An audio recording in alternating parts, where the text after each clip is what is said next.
Hello and welcome to Giant Mess, a sloppy sports and entertainment talk show that covers New York Giants football, Mets baseball, movies, and TV shows with some funny stories mixed in for good measure. This show you're currently listening to or watching is hosted by a giant mess. That's me, the real cinch, Neal Lynch. On today's episode, we're going to talk about the New York Football Giants. A moral victory against the Philadelphia Feebles in the regular season finale, week 18, showing a lot of promise, showing some depth, a lot of encouragement to come out of that game. What does it mean as we go into our wild card contest against the Minnesota Vikings in Minnesota? We're the 6th seed, y'all. We're going up against the 3 seed. A very beatable Vikings team, so we'll preview that. We'll also take a look at the 2023 opponents. A little premature, but I figured the opponents are set now that the regular season is over and the standings are finalized. We'll take a look at some of the opponents. Who do we got at home? Who do we got away? And in addition to a very in-depth preview of the Vikings playoff game, we're going to look at the other playoff games going around the NFL, specifically focusing on the NFC. So with that, it's freaking getting started, okay? Now, leading into this Eagles game, regular season finale, there was a lot of debate going back and forth about should we start our starters or should we rest our starters? If you listen to last week's episode, I aired on the side of caution, very conservative. I'm a bit of a baby back bitch when it comes to this kind of stuff, and so I thought we should probably rest our starters. There were some comparisons to the 2007 finale against the Patriots, where we played all our starters and played hard in a 38-35 loss. I also saw Justin Pennick from Talking Giants brought up another 38-35 loss against another undefeated team in 2011, another Super Bowl season, when we lost to the Packers 38-35 at home. I was in attendance at that game, and I thought that was the start of something special. There was also some talk about in 2008 how we had home field advantage locked up. We started our starters for the first half when we pulled them and eventually lost that game 20-19. I thought we had won it, but we lost, but it didn't really affect anything in the standings. But did it affect our mojo, our momentum heading into those playoffs? Because intense, thrilling game against the Panthers, a win on Sunday Night Football to get the number 1 seed and home field advantage. And then you kind of go half-assed against the Vikings in the finale, and then you have a bye, and then the Eagles come into town and they stick it in you nice and deep, and then they twist it. So this is about as good as we could have hoped for. I mean, going into this, it's like I was worried. I was like, are we really gonna? It felt like right in the middle of the week, I think it felt like, holy shit, I think there's a possibility that maybe Daboll is running a smokescreen and that he really is going to play all his starters to give us that boost. And there was a lot of talk about what would Tom Coughlin do. And I think thankfully everyone came to their senses as we got closer to game time. And it was pretty evident that we weren't going to risk anything. I mean, announcing Davis Webb as the starter when the dude hasn't made one start at all in the NFL, we're going to completely leapfrog over our backup Tyrod Taylor and go with Davis Webb. And to see that, we really, like, Saquon didn't dress, Daniel Jones dressed, but he was not, he was pretty much had his ass planted on the bench. And so knowing that you had these second stringers, third stringers, a lot of guys that were just signed this week, just elevated from the practice squad playing, it was like, all right, Eagles are playing for the number 1 seed in the home field advantage throughout the playoffs. They want that first round bye. They're going to play Jalen Hurts. They started him. You had to think, okay, first stringers versus third stringers, we're going to get our doors blown off. Like, it's going to be, another 48-22 situation, if that. It might be 48-0 when it's all said and done. And then it should be cruise control for the Eagles, right? Right. I don't think you could have asked for a better contest or a better outing from our backups. It's a loss. It's 22-16. I know that we were down multiple scores for most of the game, But to come away with only a 6-point loss against the best team in the NFC, not too bad. Now, I know just the eyeball test with the Eagles, that did not look like they were trying 100%. So there's that. You know that Jalen Hurts is hurt. He admitted as much, and he probably was not going full tilt like he would have if this were like a do or die playoff game. So you have to kind of keep that in mind with the 6-point loss.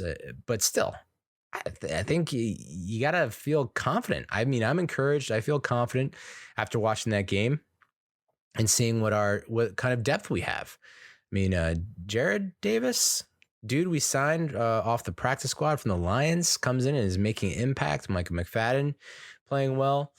So, sure, we were down 16-0 at half. But you look at some of these drives that the Eagles put together, and you look at some of their scoring opportunities. Jake Elliott had to hit a 52-yarder and a 54-yarder. These weren't, drives where they're going down deep into the red zone and coming away with field goals. These are drives where they're on the fringe of scoring opportunities, and they just happen to have a kicker that can hit from that range.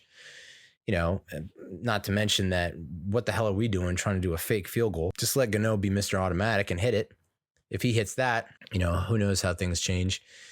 Encouraged by the number of sacks. Now, I understand Hurts is hurt, but it's his shoulder. It's not like, and I guess he doesn't want to scramble too much and run and increase the potential for getting hit on that shoulder and dinged on that shoulder. But still, 3 sacks, not too bad. I think if you're the Eagles, a win's a win. But at the same time, you can't feel that great about that win. I mean, going into that game, you were probably thinking, okay, let's get up like 20 plus 30 plus points in the first half and pull everyone so that we can rest and breathe a sigh of relief and, take and coast. And they didn't. They had to play all 4 quarters. They had to play a full 60 minutes. So I think that's a win for the Giants, to be honest. And it also, I think it exposed a lot of the weaknesses for the Eagles. 14 wins. I think it's the most in franchise history in a regular season. Great. Congratulations. But Jalen Hurts throwing a red zone interception when he could have put the game away. Giants only allowing 4 yards per rush, which is a huge victory for them, especially with all their backups, considering, we're one of the worst rush defenses in the league. Hurts 20 of 35, 207 passing yards. I don't know that that's really, sure, there's rust because he hasn't played in 2 or 3 weeks. And, but 1 of 5 in the red zone for the Eagles. 1 of 5. That can't feel good against a bunch of backups. Backups of backups. I mean, I'm talking no Kayvon, no Leo, no Aziz, no Dexter, no McKinney, no Love. That was a very depleted Giants defense, and Wink Martindale just dialed it up yet again. Although I don't think it was interesting. I don't think he blitzed and pressured as much as he usually does. So, I think what killed us was penalties, 8 penalties, and Davis Webb just not being starting NFL quarterback. I can't believe the number of times that he would drift back and throw a 1-yard pass. Like, I mean, we'll get to the stats, but like on offense, no Saquon, no DJ, no Slayton, no Richie James, no Bellinger, no Andrew Thomas. This had all the makings of like a preseason game, exhibition game for the Giants. I thought Matt Breida and Gary Brightwell ran very well. Between the two, I think Brightwell looks pretty aggressive. I like the way he runs. Reminiscent of Paul Perkins to a certain extent, but 11 carries, 60 yards, had a long of 25. Matt Breida, 4 carries, 28 yards, and Davis Webb, 6 carries for 41 yards and a touchdown. So Webb is a little more elusive than I thought. I've only really seen him in preseason games, and I didn't think that he was that elusive in those games, but he was running for his life most of this game. And, I really liked the spin move he put on that one defender rolling to his left, coming back, and then almost hitting Marcus Johnson for a big gain. That would have been huge. And, Lawrence Cager, we kind of forgot about him. He came in off the streets.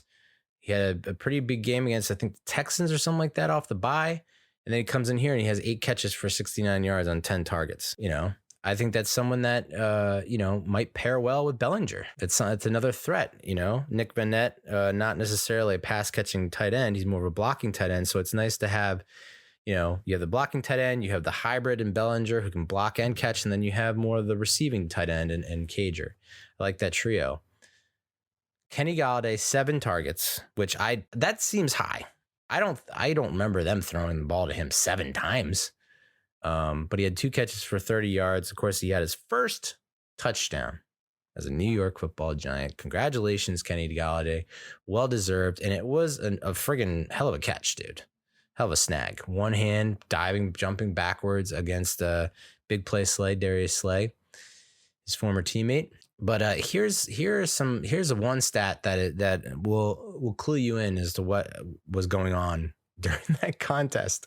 Matt Breida had 8 targets. He had 7 catches, 12 yards. He averaged 1.7 yards per reception, which is just, I don't know that I've ever seen a stat line like that in my life. So, yeah. Kudos to the offense. I mean, the ability to run the ball was nice. You had to think that they would have to get rid of the ball quickly in order to function and be efficient offensively in the passing game. And they didn't really do that. It seems like, Webb would just kind of keep coming back and going back and going back. And it's like, dude, you need to just get rid of the ball. You see it, throw it.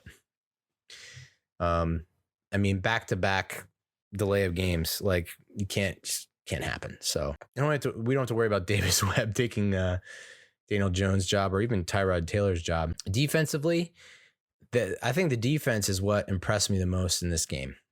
I think the offense put the defense in a lot of poor situations, a lot of 3-and-outs, a lot of punts, and we didn't have any of our big time starters on defense, and yet, like I said, they stepped up and they looked decent. 2 touchdowns, I think it was. 1 touchdown, 2 touchdowns. Yeah, 1 touchdown. 1 touchdown. Number 1 seed in NFC. 1 touchdown. So I think that's a huge win.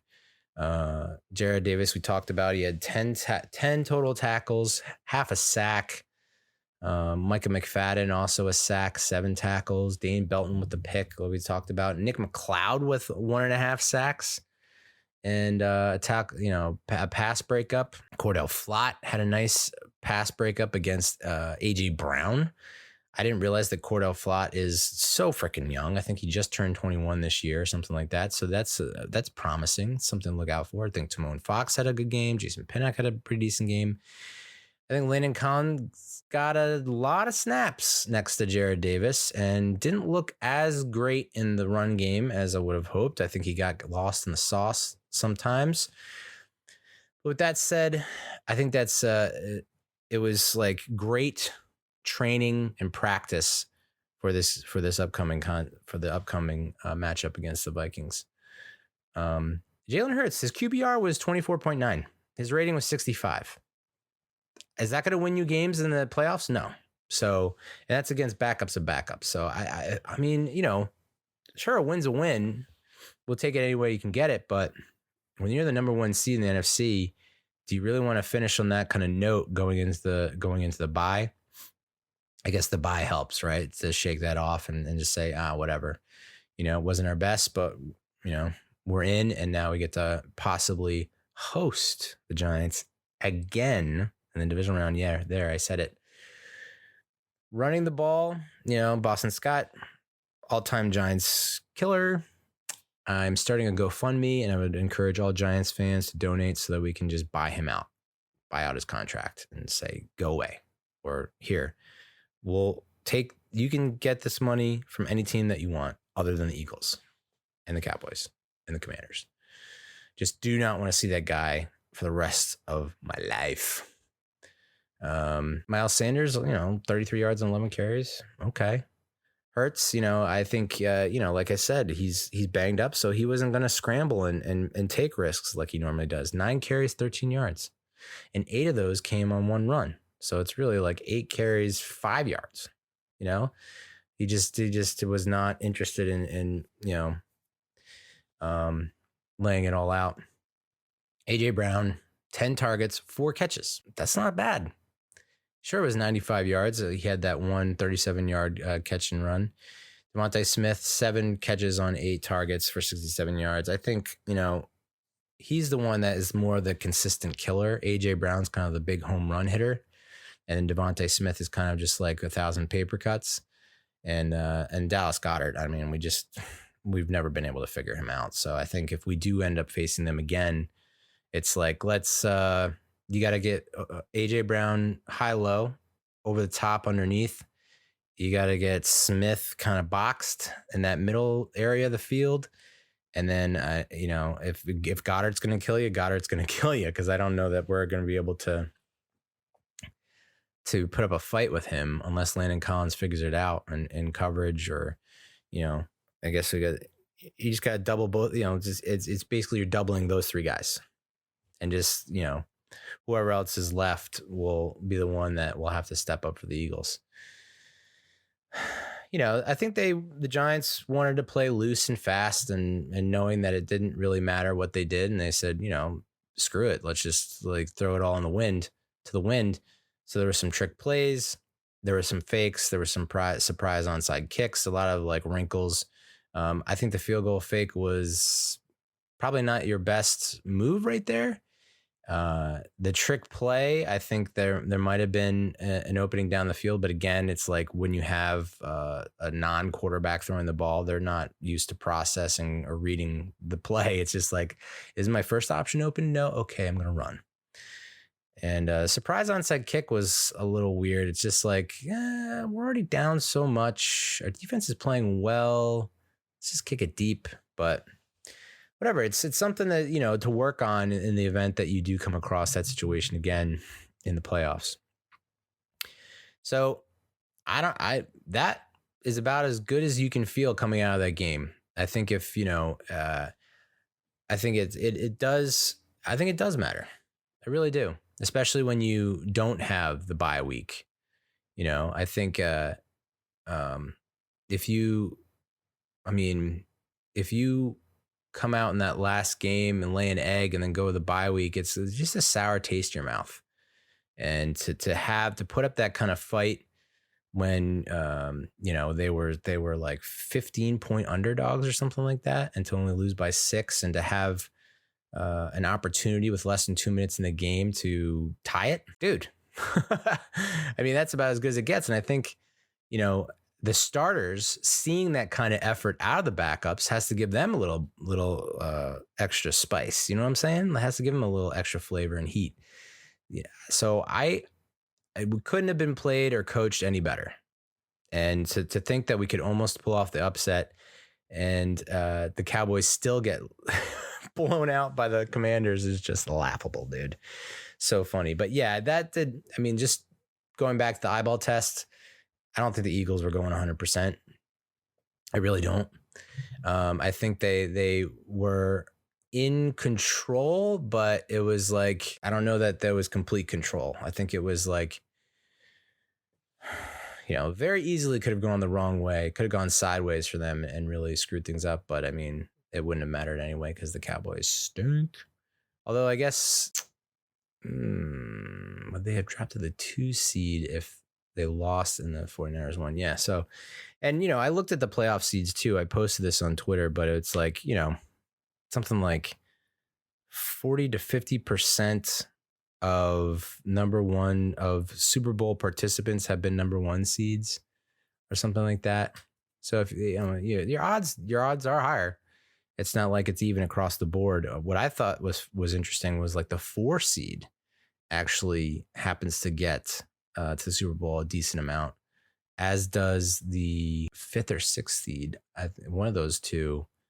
So it's almost like you're better off not getting the 2nd seed, ironically. But we do have the 6th seed. We obviously locked it up last week, so we're just waiting for the rest of the chips to fall. We'll get to that in a second. Real quick, I just wanted to talk about the 2023 opponents. I know it's really just like, I mean, they were just finalized after, because of the regular season is now over, and it's so far away. I get it, and we got to focus on the playoffs. I get it, but it's just fun to like take a quick look.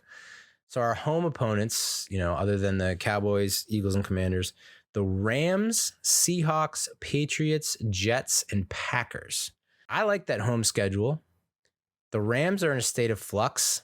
Sean McVay is like going to take a leave of absence. Aaron Donald might retire. Who knows what's going on with Stafford and his injuries. I think the Rams are ripe for the picking. Seahawks, yes, they made the playoffs. It took them, they had to take the Rams into overtime. They doinked a game-winning field goal, and then they had a game-winning field goal go in an OT after a Baker Mayfield interception. They needed the Lions to beat the Packers, and of course the Packers, that was a shock to me. I thought the Packers had that in the bag. It was like, okay, here come the Packers doing their Packers things. Aaron Rodgers doing Aaron Rodgers things. Like this is no contest. And then the Lions stuck it to him and helped the Seahawks out. So I feel a lot better about playing the Seahawks at home than I do in Seattle. So I think that's probably a win. Patriots are in a weird spot too. Like their defense is legit and one of the toughest in the league, if not the hardest to score on in the NFL. So I think that's going to be a pretty nice contest, going to evenly matched. The Jets, again, that's another team that has a great defense. So who knows what they got going on offensively, but I feel good about our odds there just because their offense is in such a state of disarray. Although Garrett Wilson's pretty decent wide receiver. Breece Hall was like basically offensive rookie of the year before he got hurt. So that could be more evenly matched than we could be in for a shootout there. A shootout as in 9-6 is the final score. And then the Packers. I mean, the biggest question mark out of all those teams, maybe other than the Rams, is the Packers. Aaron Rodgers could retire. He could go to another team. He doesn't know. He's going to try and make a decision before free agency opens, but it feels like getting them at home, that could be probably a win. And then away games, or away opponents. The Cardinals are a dumpster fire. They just fired Cliff Kingsbury. Who knows what's going on with Kyler Murray? Their GM of 20 plus years just stepped down. So, I mean, sure, you could have a full-on, look at what happened with the Giants. Joe Shane and Brian Daboll come in and they turn a team that hasn't been in the playoffs in 6 years into a playoff team. So it can be done. Can the Cardinals do it? Maybe. But I'm willing to bet that we can take them down in year one of this new regime. 49ers, that feels like a loss. They just look so goddamn good. Doesn't matter who their quarterback is. That defense is so stout. And Christian McCaffrey is such a boss. And then you have Kittle and Ayuk and Debo. And it's just like, to me, I feel like they're going to be the NFC representative in the Super Bowl if they can pass the Giants. Bills, Dolphins, Saints, Raiders. I mean, I think we lose in Buffalo. I'd be interested to see what kind of Dolphins team we get next year. It's just like if Tua plays, they're good. If he doesn't play, they're not good. He's had so many concussions already. I could go either way, but I feel like that could be a win. Saints could be a loss. I'm going to be honest. We're not great in New Orleans, and they have such a good defense, and who knows what happens with them offensively, especially because I think Michael Thomas might be leaving. I don't know that Dalton's got another year there. Is Taysom Hill going to go back to being the starting quarterback? What's up with Jameis Winston? A lot of question marks on the offensive side of the ball. So it could be close, but I just feel like in New Orleans, they would probably drop that one. And then the Raiders in Vegas. I think we should win that one. I mean, and this is the beauty of the NFC East being such a beast of a division this year, is that we're the third place finisher, but we're not playing a playoff caliber schedule next year. We're playing like a third place team schedule. I mean, the Saints, Raiders, Packers, those are the number 3 finishers in each of their respective divisions. Obviously, the Packers and Saints are better than, most, I think, third place teams, but the Raiders are just in shambles. Derek Carr is possibly leaving. Who knows what Devontae Adams wants to do after seeing Carr leave? McDaniels doesn't know what he's doing out there. I don't think he's good for the team. So I think the Raiders, that could be a W right there. So what are we looking at here? Win. Say win. 5-0? No. At worst, 3-2 against non-division opponents at home. 4-1 is probably more like it, and I wouldn't be surprised if we go 5-0. Away, I would go win, loss, win, loss, win. So I'd say like 1-0, 1-1, 1-2, 2-2, 2-3, 3-3. So I'd say 3-3 on the road, which is fine. I mean, that's kind of usually what should happen. You should dominate at home and then, break even on the road. But the Giants are one of those wacky teams where they sometimes play better on the road. But I could see us going, I think 10 wins is now the bar that you want to set. We're a 10-win team, and that's the minimum that we'll accept. But as things stand, I think that's a pretty favorable schedule and pretty favorable opponents. So the playoff seeds are set. The schedule has been released. Giants playing at Minnesota Sunday, 4:30 kickoff on Fox, I believe. I think someone said that Kirk Cousins, I saw it was Kirk Cousins like 7-12 in afternoon games on Sundays. So that's pretty good in our favor. Of course, the Eagles get the bye. The 1 seed Seahawks slide in with the Lions beating the Packers. And they're going to go to San Francisco and they're going to get thrashed. Just defeathered on on national television. Oof. That's going to be ugly. I know there was like this, a lot of people saying, well, remember Beastquake, the Saints going into Seattle. No one thought Seattle had a chance and they come out with the victory, but this is not in Seattle. It's in San Francisco.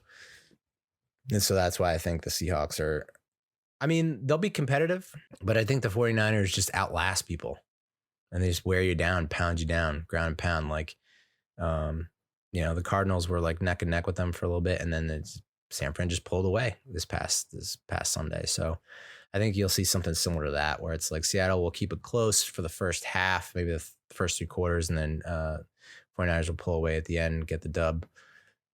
Cowboys at Bucks. I honestly think the Bucks, as bad as they have looked, are going to pull off the win against Dallas. I really do. I think Dallas is like in a weird funk. I mean, they kind of didn't look great against Tennessee, against Joshua Dobbs. They lose to Sam Howell in Washington. That defense is supposed to be pretty solid, but their offense, like Dak missed a whole handful of games and leads the league in interceptions. I'm going to take the Bucks in that one. I honestly think the Bucks, especially Dallas on the road. I think Dallas at home, if they play Tampa, I think they win. On the road in Tampa, I think Brady pulls out all the stops, and I think Tampa gets the win. And then I think that, I'm a bit partial, I'm a bit biased. The New York Giants are going to go into Minnesota and steal a victory against Minnesota, the frauds. And then where do we go from there? Well, we come back to Philadelphia and we get our revenge. How sweet would that be? The revenge for the loss that I mentioned earlier, the 2008-2009 divisional round loss where we had home field advantage coming off the bye and we laid a stinker against Philadelphia at home, still burns a hole in my soul. And I think we get revenge on them this year. I really do.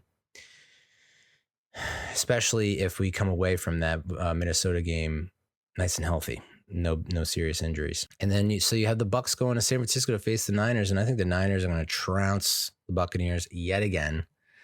And then we might be setting up for a friggin' Giants at Niners NFC Championship on the 20-year anniversary of the meltdown. And maybe we get revenge for that. 2 revenges in one playoff? postseason. Oh boy, that would be so sweet.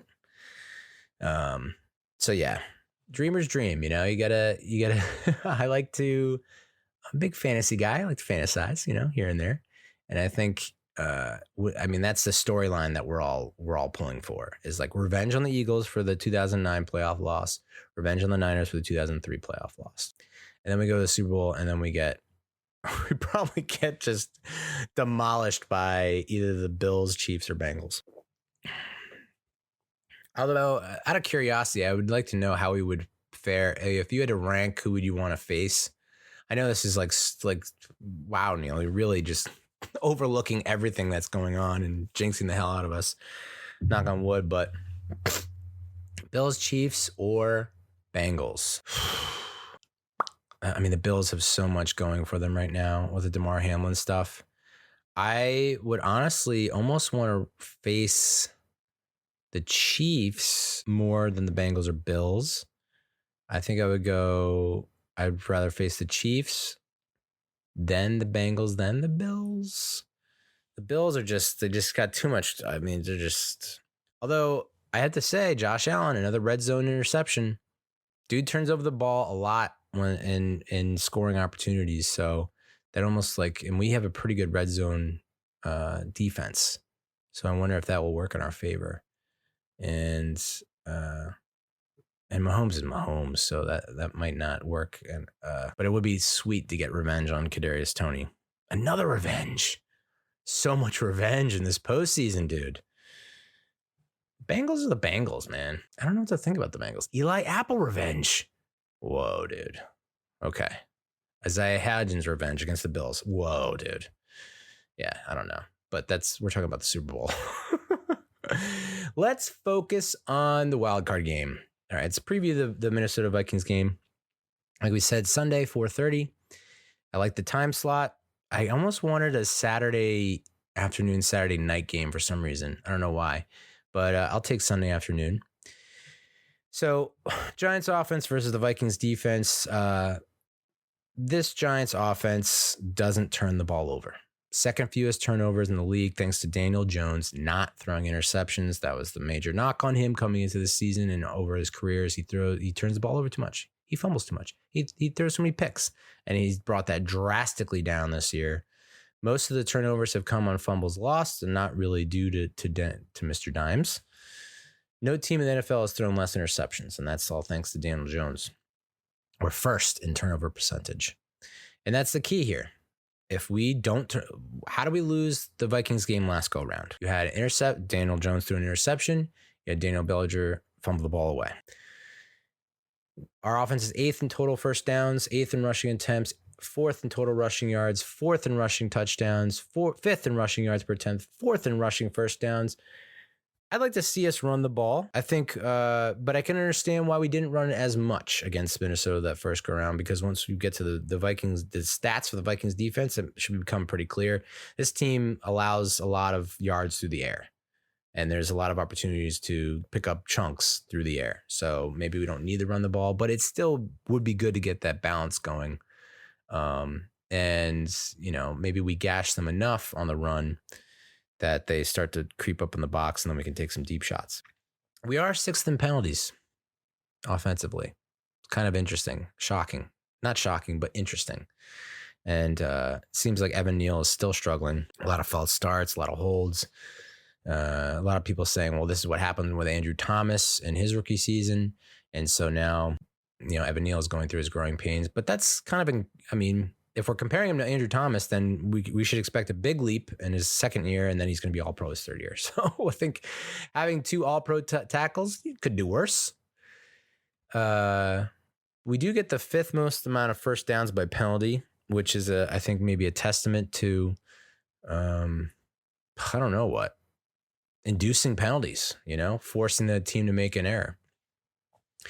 3rd best rushing offense and expected points contributed in the league. And we have the 7th highest red zone percentage, 9th highest time per drive. And I think that's what got us back in the game against Minnesota. That long ass drive we had where it took off a bunch of time off the clock, took that offense, the wind out of the Minnesota's offense sails. their sails, if they were a ship, if it were, an old wooden ship named Diversity, sails would be deflated because we rung up the time of possession during that game. I think it was that third quarter drive, maybe second quarter drive, and the ability to punch in the end zone. You can't compete with a Vikings team and not score touchdowns. You can't. We're not going to win this game if we kick 5 field goals. We're going to have to score touchdowns, and I think it's very, very possible. Why? Well, let's look at the Vikings defense. They allowed the third most total points in the league, third most points allowed per game, 5th most yards per drive, 6th most points per drive. They have the 5th worst scoring percentage. They have allowed the 2nd most total yards in the NFL, 3rd highest yards per play, 3rd highest net passing yards per attempt, the 7th most first downs, the 1st in passing first downs allowed, 4th most completions, 2nd most passing yards, 2nd most yak. Let's throw the freaking ball. You don't want to get completely away from the run, but we should have a lot of success. I think Danny threw for 300 plus yards last go around and a few touchdowns. I picture a repeat performance of that. That's for sure. I'd like to see, again, more deep shots with James, more deep shots with Hodgins, more deep crossers with Slayton. I think you're going to see, we just got to hold on the ball. Catch the ball and hold on the ball. If we catch the ball and hold on the ball, don't turn the ball over, we're going to win this freaking game. That simple.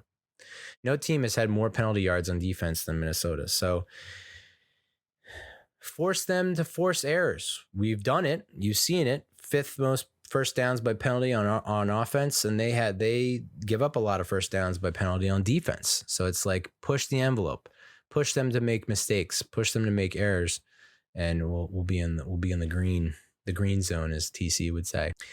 Defensively, this is where I think we win the game. I think if we had what we're going to have defensively going into this game, if we had this defense going into this game that we should have had in the last game, we would have won. I believe Adoree Jackson's going to play. We have X-Man coming back, Xavier McKinney, Kayvon Thibodeau is back. Azeez Ojulari should be back. Leonard Williams had a nice, Azeez got the rest. They all got to rest up and not get banged up another week and have to risk injury again. Leo can rest his neck. Everyone's fully healthy and ready to go, locked and loaded. And that's going to be huge because if we do allow Justin Jefferson to catch another dozen balls for 100 plus yards and a touchdown, we allow TJ Hawkinson to catch another double digits receptions and triple digit yardage, we'll probably lose again. I don't know. You can't allow that to happen again, expect to win. And I think the difference here is you're going to have your secondary, your coverage is bolstered, right? It's strengthened, but you're going to have a lot more pressure. I mean, Wink dials up the blitz. Nobody blitzes more than us. We're tied for the 4th most knockdowns, 4th highest knockdown percentage, 7th most pressures, 5th highest pressure percentage. We're gonna blitz the shit out of Captain Kirk, okay? And we're gonna send him where no man has gone before, right? First round exit. Well, he's been there before, but you get what I'm saying. That's how we win this game. Pressure, pressure, pressure from all angles, and what has kind of screwed us on defense is that our turnover percentage is not great. And that's because we don't pick off the ball. We can't catch interceptions. We have the second most of our 19 takeaways, 13 have been by fumble, which is tied for the 2nd most in the NFL. But we also have the 2nd fewest interceptions. And this Vikings offense loves to throw the ball. I mean, we're going to get to it in a second, but we could have had 2 interceptions against Kirk the first go around. I wouldn't be shocked if we get another 2 or 3 opportunities to pick off the ball this go round. So, as long as we don't get gashed too much in the run, which Minnesota doesn't really run the ball that much. They don't like to run the ball, so I think that's not going to be that much of an issue. They're gonna toss the ball around the yard, and I think we'll be up to the challenge. We should be up to the challenge after seeing what you're seeing from guys like Cordell Flott and from Nick McLeod and from some part-time role play members who maybe don't get the spotlight that much, but that showed a lot in that last regular season finale against the Eagles. I think I have a lot of confidence in this defense to step up and make plays. And I think this offense is starting to hit a little bit of a groove and is coming through. I mean, you couldn't have asked for a better finish this season, I don't think. I really don't think. I mean, after that, getting blown out by the Eagles at home, that was a low point. And it was like, I don't know how we pick ourselves up from this, but maybe this is like a nice little detox. You flush it out of the system, get all that crap out of you, and then you finish strong. And that's kind of what they did. Big time game against the Commanders, big time game, against the Colts, and then, giving it your all against the Eagles. And saving face and having some pride. And I think that's going to carry over into that, into this game. I mean,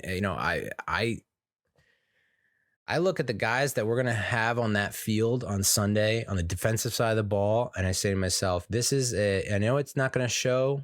It doesn't show in the team stats, defensive stats for the year, but you haven't really had this crew all together for a lot of games for the year. When you do have them all together, they're fucking awesome.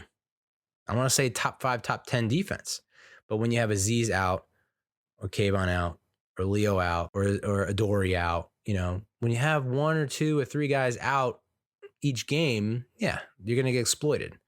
And right now, our weak spot, I would say that our secondary is not so weak anymore. I would say our weak point is linebacker. And after seeing what Jared Davis is able to offer, maybe not such, and maybe in getting Landon Collins into the mix more, they're not so much of a weak spot. It's not as glaring. And Michael McFadden, can make some plays here and there. And Jalen Smith is just an absolute wild card. So who knows what he's able to pull off in this game. But I mean, like, you look at our outside linebacking crew and our defensive line, solid, dude. Solid. I mean, our backups are Jihad Ward and Timon Fox and Ashane Zimenez. That's pretty good. 3 pretty good dudes right there that you like to have rotating in. So I think the Vikings offense is going to have their hands full. Now, I mean, they're potent. 7th in total points scored, 8th most points per game, 8th in red zone percentage, 7th in total yards, 3rd in total first downs, 2nd in passing first downs, 1st in first downs by penalty. And that just means that they push the ball down the field and they want you to make errors, and they'll force you to make errors.